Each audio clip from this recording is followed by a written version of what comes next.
राम जन्मभूमि परिसर में राम मंदिर निर्माण के कार्य प्रगति पर है, तो वहीं अब सुपर स्ट्रक्चर के निर्माण की तैयारी शुरू कर दी गई है। अयोध्या में राम मंदिर निर्माण को लेकर रामघाट क्षेत्र स्थित मंदिर निर्माण कार्यशाला में पत्थरों की तलाशी का कार्य शुरू हो गया। राजस्थान से आए 7 मजदूरों के द्वारा पत्थरों की तलाशी का कार्य शुरू किया गया, तो वहीं जल्दी कारीगरों को कार्यशाला में लगाए जाने की तैयारी है। लेकिन कार्यशाला में कारीगरों के द्वारा कार्य किए जाने के लिए अब जगह कमी बनी है। इसको लेकर अब ट्रस्ट कार्यशाला में रखे श्री राम शिलाओं को लेकर निर्णय लिया गया है, जिससे राम जन्मभूमि परिसर पहुंचाया जाना है।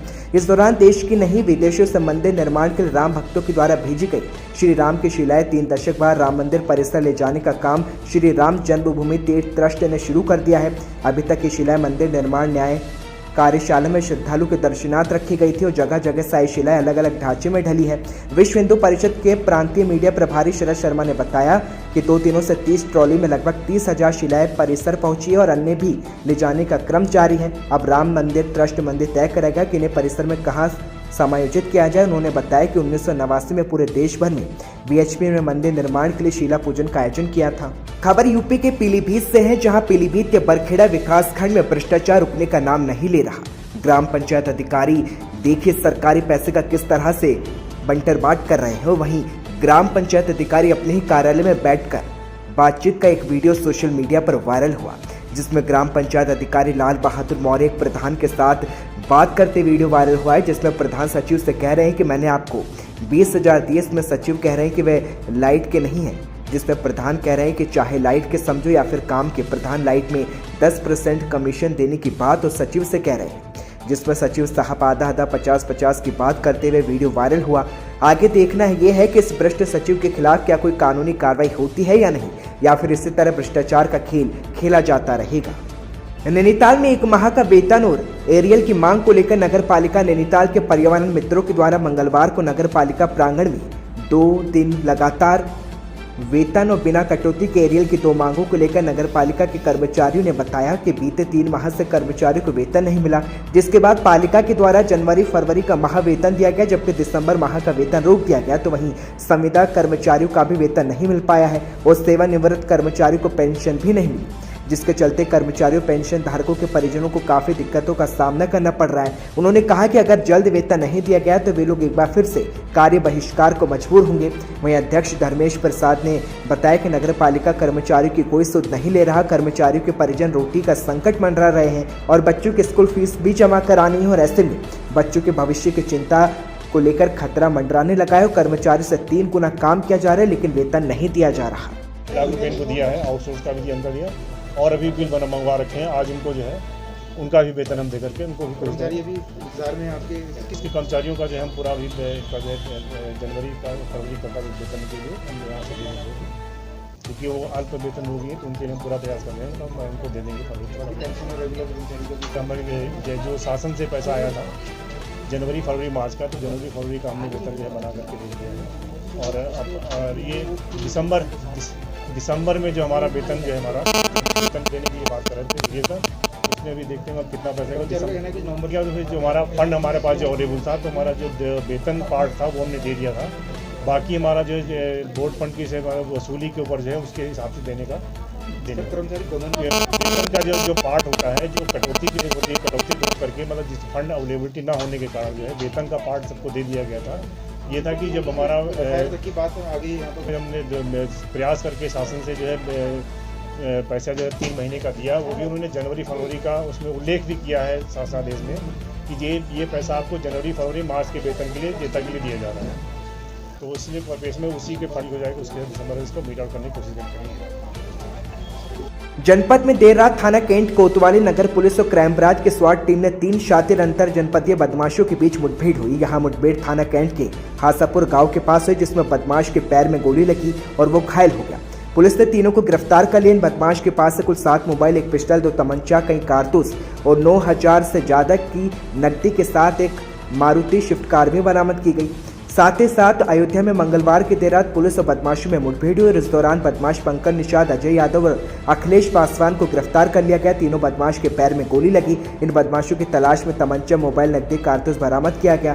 कैंट पुलिस और कोतवाली नगर पुलिस क्राइम ब्रांच की टीम ने बदमाशों की धरपकड़ में लगातार सफलता हासिल की है। तीनों बदमाश जनपद आजमगढ़ के रहने वाले हैं। वहीं मामले की जानकारी देते हुए एसएसपी शैलेश कुमार पांडे ने बताया कि इन तीनों बदमाशों की ओर से आजमगढ़ और अंबेडकर नगर जनपद में कई वारदातों का अंजाम दिया जा चुका है और इनके खिलाफ कई मुकदमे पहले से ही दर्ज है। उत्तर प्रदेश के महोबा जनपद में बीजेपी कार्यकर्ताओं ने बुलडोजर यात्रा का आयोजन किया। यात्रा में जिला पंचायत अध्यक्ष जयप्रकाश अनुरागी, चेयरमैन मूलपहाड़ समेत बड़ी संख्या में बीजेपी के तमाम कार्यकर्ता मौजूद रहे। सूबे में भाजपा की सरकार दोबारा वापसी को लेकर बुलडोजर यात्रा का आयोजन किया गया। यात्रा के दौरान बुलडोजर बाबा जिंदाबाद के नारे भी गूंजे तो वहीं डीजे की धुन में युवा कार्यकर्ता थिरकते नजर आए। प्रदेश में बीजेपी सरकार की दोबारा वापसी को लेकर भाजपा कार्यकर्ताओं ने कुलपहाड़ कस्बे में बुलडोजर यात्रा निकाली। यात्रा के दौरान बीजेपी कार्यकर्ताओं में उत्साह देखने को मिला और इस दौरान शांति व्यवस्था दुरुस्त करने की बड़ी संख्या में पुलिस बल मौजूद रहा। मुख्य मार्गों से निकले हुए जुलूस के दौरान बुलडोजर बाबा जिंदाबाद के नारे लगे। जुलूस में जिला पंचायत अध्यक्ष जयप्रकाश अनुरागी, चेयरमैन कुलपहाड़ अमित राजा समेत सैकड़ों कार्यकर्ता मौजूद रहे। आपको बता दें, उत्तर प्रदेश सरकार के इतिहास में तकरीबन 36 साल बाद पहली बार दोबारा किसी पार्टी की सरकार रिपीट हुई है, जिसके बाद बीजेपी कार्यकर्ता इस वक्त जश्न मना रहे हैं। सबसे पहले आप सभी को बहुत बहुत धन्यवाद।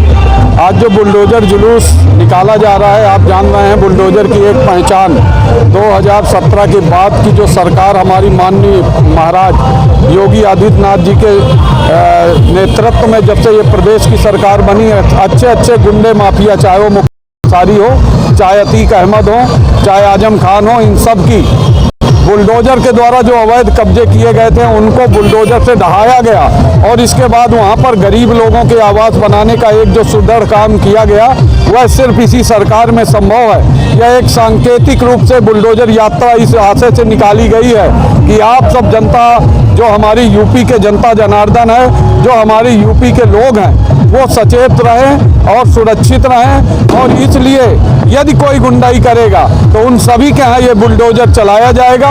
बुलडोजर यात्रा का मकसद आज यही है। होली शब बारात आगामी त्योहार को लेकर तहसील मुख्यालय पवई के थाना परिसर प्रांगण में एसडीएम कुशल सिंह गौतम की अध्यक्षता में नगर निरीक्षक DK सिंह के नेतृत्व में शांति समिति की बैठक बुलाई गई। बैठक में होली और शब बारात के दौरान शांति और कानून व्यवस्था को लेकर जानकारी दी गई और चर्चा भी की गई। तो वहीं एसडीएम ने शासन से जारी कानून की कड़ाई से पालन करने के निर्देश दिए और कहा कि त्योहार बिना नशे के सांप्रदायिक सौहार्द सादगी के साथ मनाया जाए और किसी भी प्रकार का उपद्रव ना किया जाए। और उन्होंने कहा कि जिन्हें रंगों से परहेज, उन पर रंग का दीप ना डाली जाए। और एसडीएम ने कहा कि रंगों के त्यौहार को शब बारात को प्रेम और भाईचारे के साथ मनाने की बात कही और शुभकामनाएं भी दी।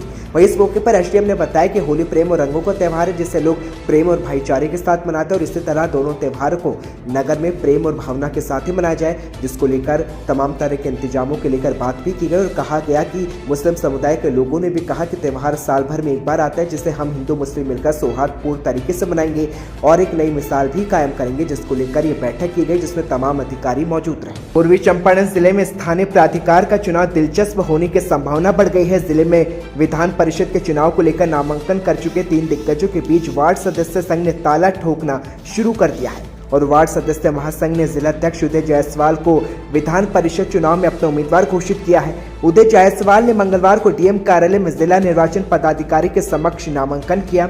नामांकन के बाद आयोजित कार्यक्रम उदय जायसवाल ने बताया कि जिले में सबसे अधिक 5400 वार्ड सदस्य हैं, जिनकी आवाज को सदन में कोई भी प्रतिनिधि नहीं उठाता है और इसलिए वार्ड सदस्यों की सामूहिक निर्णय पर मैंने विधान परिषद चुनाव में नामांकन किया है। उन्होंने बताया कि सभी वार्ड सदस्य एकजुट है और वार्ड सदस्यों का वोट सबसे अधिक है और इसलिए मेरी जीत सुनिश्चित है।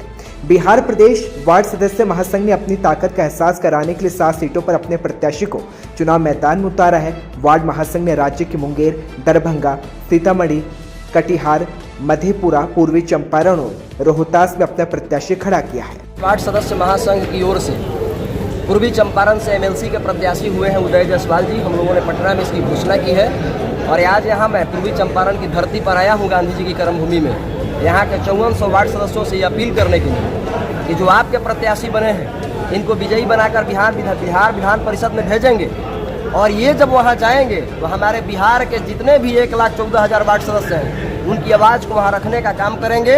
क्योंकि जब तक वार्ड सदस्यों के बीच में से कोई प्रतिनिधि सदन में नहीं जाएगा, तब तक हम लोगों की हकमारी होती रहेगी, चाहे वो सत्ता पक्ष हो चाहे वो विपक्ष हो। और आप जानते हैं मीडिया के बंधु कि जिस प्रकार से अभी पंजाब के मुख्यमंत्री को एक साधारण मोबाइल बनाने वाले ने पराजित किया है, उसी प्रकार से भारत की आज़ादी की बिगुन यही इसी धरती से फूकी गई थी।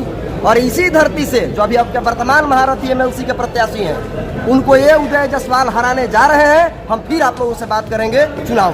बड़े बड़े धन कुबेर उतरे हैं, कैसे टक्कर देंगे आप? हमारे वार्ड सदस्यों पर हमको भरोसा है। हमारे वार्ड सदस्य, आपको मालूम है कि इस चुनाव में यहाँ के सांसद भी वोटर हैं और हमारे वार्ड सदस्य भी वोटर हैं। उनके वोट का भी कीमत उतना ही है जितना हमारे वार्ड सदस्य के वोट का कीमत है।